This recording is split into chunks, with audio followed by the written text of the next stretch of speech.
ছোট বন্ধুরা যারা আমার চ্যানেলকে সাবস্ক্রাইব করেছো তাদের অসংখ্য ধন্যবাদ।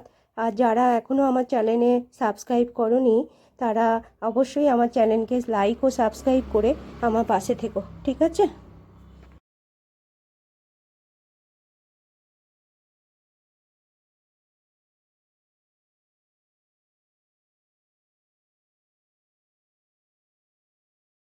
ফাইভের চলাফেরা সেকাল একাল এই 138 পাতা 39 এবং 40 পাতার যে পড়াটা আছে, দেখো এটা কি সম্পর্কে পড়া? পরিবেশ এবং পরিবহন এই নিয়ে পড়া, তাই তো? কি আছে দেখো, এখানে একটা ছবি তোমরা দেখতে পাচ্ছ যে রিক্সা করে টানা হচ্ছে, মানে নিশ্চয়ই এটা পরিবহন। হ্যাঁ, এখানে যেটা মেন আসছে দেখো, আগেকার দিনে পালকি ব্যবহার করা হতো, তাই তো? এখানে তাহলে কি হবে ব্যাপারটা দেখো, কাঠের পালকি ব্যবহার করা হতো, ভিতরে একজন থাকতো আর দুজন মানুষ, বলছে ভিতরে দুজন মানুষ কি হতো, বসতো, তাই তো? দেখো ওপরে একটা ছবি দিয়েছে তোমাদের, পালকির ছবি দিয়েছে, এই যে এইটা, বুঝতে পেরেছো? দেখো এই যে এখানে পালকির ছবি দিয়েছে, ভিতরে দুজন মানুষ বসে আছে, এই যে এখানে দুজন মানুষ বসে আছে, আর এই বাইরে দুজন এপাশে ধরে আছে আর এপাশে দুজন নিয়ে পালকি টেনে নিয়ে যাচ্ছে। এটা পুরোটাই হয়ে কাঠের পালকি, তাই না? আচ্ছা, এবার দেখো কি আছে, দেখো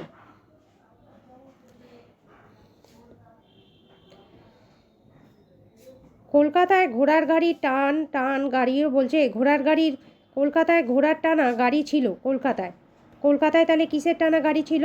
না ঘোড়ায় টানা গাড়ি ছিল। কলকাতা গেলে এগুলো, সেই গাড়িগুলো এখনও দেখতে পাওয়া যায়, ভিক্টোরিয়ার সামনে দিয়ে যায়, তাই তো?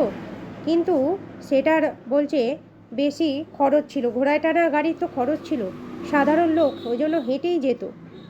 দূরে যেতে গেলে তখন গরুর গাড়িতে যাওয়া হতো, আর বাচ্চারা গাড়িতে উঠে পড়তো সেই গাড়িতে, আর মালপত্র তুলে দেওয়া হতো গরুর গাড়ি করে। কেন, ঘোড়ার গাড়ি খুব ব্যয় সাপেক্ষ নিয়ে যাওয়া, তাই জন্য ঘোড়ার গাড়ি অনেকে চড়তে পারতো না, ওই গরুর গাড়িকে চেপে দিয়ে যেতে হতো, মালপত্র এবং কোনো বাচ্চা থাকলে তাতে তার উপর চেপে বসতো। ঘোড়া আর গরুর গাড়ি প্রচলন ছিল। পশু বলছে পশু পরিবহনের কাজে লাগবে। হ্যাঁ, লাগবে। হ্যাঁ দেখো, সুযোগ পেলেই মানুষ পশুর পিঠে চড়ে বসতো, হাতির পিঠে চড়া, উটের পিঠে চড়া, এগুলো প্রচলিত ছিল। তবে হাতি পোষা অনেক খরচ ছিল, তাই তো? উটও কম খরচ নয়। গাধার পিঠে মাল নিয়ে যাওয়ার রেয়াজ ছিল, মানুষ গাধার পিঠে চড়তো। তাহলে তোমরা কি বুঝলে এখান থেকে? বলবে যে হাতির পিঠে চড়া ছিল বটে, কিন্তু সেগুলো খরচ ছিল অনেক, তাই তো? হাতি পোষাও অনেক খরচ, উটও তাই।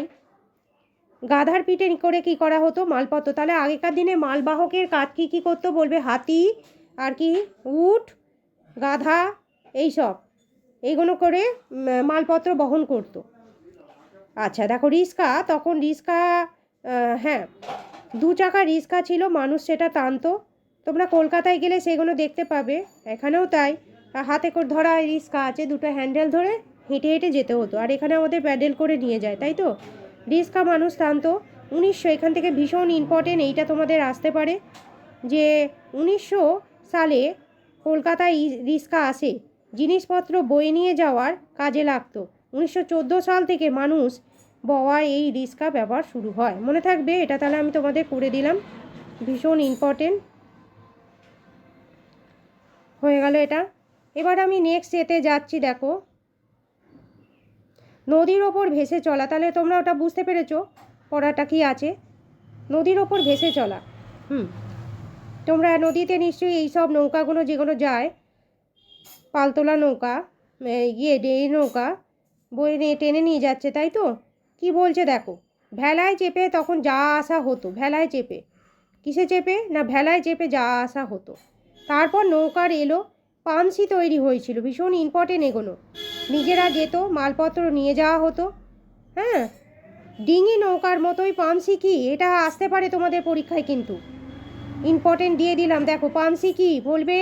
পামসি হলো এক রকমের ডিঙি নৌকা, লম্বাটে হয় আর পাল খাটানো থাকে, হাওয়ায় খুব জোরে যেতে পারে, মানে এটা খুব সাবধানে হাল ধরতে হয়, বুঝতে পেরেছো?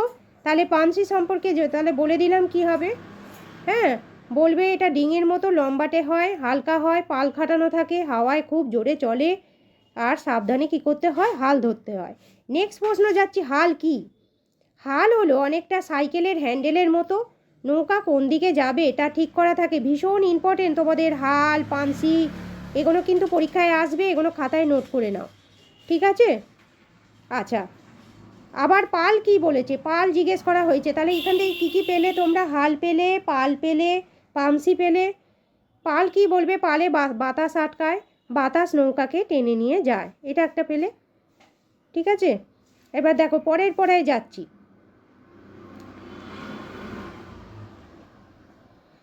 আচ্ছা দেখো, নৌকার পালে হাওয়া ধরে, ঠিকমতো হাল ধরা নেই, তাহলে কি হবে? স্বাভাবিকভাবে তোমরা যদি সাইকেলে ঠিকমতো হ্যান্ডেলটা না ধরো ঠিকমতো, তাহলে তো কি হবে, সাইকেল পড়ে যাবে, অ্যাক্সিডেন্ট হবে।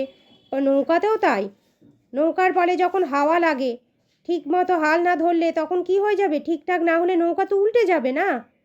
ওই জন্য ঠিক করে হ্যান্ডেলটা ধরতে হয়, ঠিক আছে? খেয়া পাড়ে পরে নৌকায় দাঁড় টেনে চলে, দাঁড় টেনে জল পিছিয়ে দিতে হয়। কিভাবে দাঁড় টেনে চলে, কোন নৌকায় দাঁড় ঠেলে চলে, কিভাবে চলে, আমি দাগ দিয়ে দিলাম। বলবে খেয়া পাড়ে পাড়ে নৌকা যেগুলো, এগুলো তোমরা গঙ্গা নদীতে গেলে এগুলো দেখতে পাবে, তাই তো? এগুলো টেনে নিয়ে যে দাঁড় টেনে নিয়ে যা, জল পিছিয়ে যাচ্ছে, নৌকাটা এগিয়ে যাচ্ছে, জলটা পিছিয়ে যাচ্ছে, যখন আমাদের দাঁড় টেনে নিয়ে যাওয়া হয়। মনে থাকবে দাঁড় টানা খেয়া পাড়ের নৌকা কি ইম্পর্টেন্ট বলে দিলাম। এখান থেকে তোমাদের প্রচুর প্রশ্ন আসবে কিন্তু, হ্যাঁ? আচ্ছা, স্বাভাবিকভাবে যেটা হাতে টানা নৌকা যেতে সময় লাগে, তাই জন্য কি হয়েছে, এখন লঞ্চ, ভুটভুটি, তারপরে ডিজেল ইঞ্জিন, ভুটভুটিতে ডিজেল ইঞ্জিন টাঙানো এতে থাকে, যার জন্য কি হয়, তাড়াতাড়ি চলে যাবে, এতে কোনো দাঁড় থাকে না, বুঝেছো? তাহলে যদি তাড়াতাড়ি যাবার জন্য ব্যবহার করা হয়, তখন বলবে ডিজেল ইঞ্জিন, ভুটভুটি, স্টিমার, এগুলোর মধ্যে কোনো ধার থাকে না,